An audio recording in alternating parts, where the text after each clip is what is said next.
അറിയാവുന്നവരുണ്ടെങ്കിൽ ചിലപ്പോൾ അവർ തമ്മിലുള്ള ഫ്രണ്ട്ഷിപ്പ് കട്ടാവാനുള്ള പല ചാൻസും ഉണ്ട്. പിന്നെ ബിന്നിയെ സംബന്ധിച്ചോളം എനിക്ക് തോന്നുന്നു അവള് അതിൻ്റെ അകത്തുള്ള ആരുമായിട്ട് അങ്ങനെ ഭയങ്കര ഇതിന് മുമ്പ് വലിയ ക്ലോസ് അല്ല.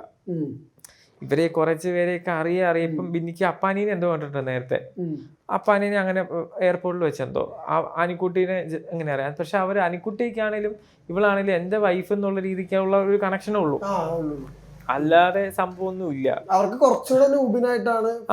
അപ്പം അനിയത്തിയായിട്ട് വർക്ക് ചെയ്താണല്ലോ, അപ്പം ആ ഒരു കണക്ഷനേ ഉള്ളൂ.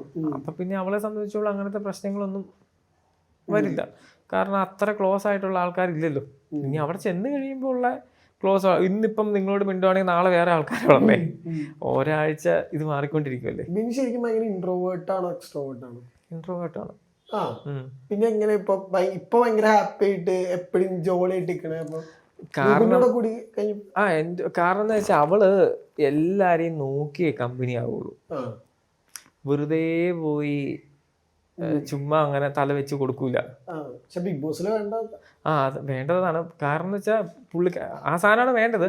പക്ഷെ എന്താ പറയുക, ആൾക്കാരെ നോക്കും ആളെങ്ങനെയാണ്, അപ്പൊ അങ്ങനെ നോക്കിയിട്ടേ ചെയ്യാറുള്ളൂ. പിന്നെ അവിടെ ചെന്ന് കഴിയുമ്പോൾ നമുക്ക് ആരെയും ഒന്നും നമുക്ക് നോക്കാൻ പറ്റില്ല. ഈ ചെല്ലുന്ന കുറേ ദിവസം എല്ലാ അമ്മമാരുടെയും മനസ്സിൽ ഞാൻ നല്ലവനായിരിക്കണം, ഇത് വേണം അത് കാണിക്കണം, നമ്മുടെ നല്ല വശങ്ങളാണല്ലോ കൂടുതലും കാണിക്കുള്ളൂ.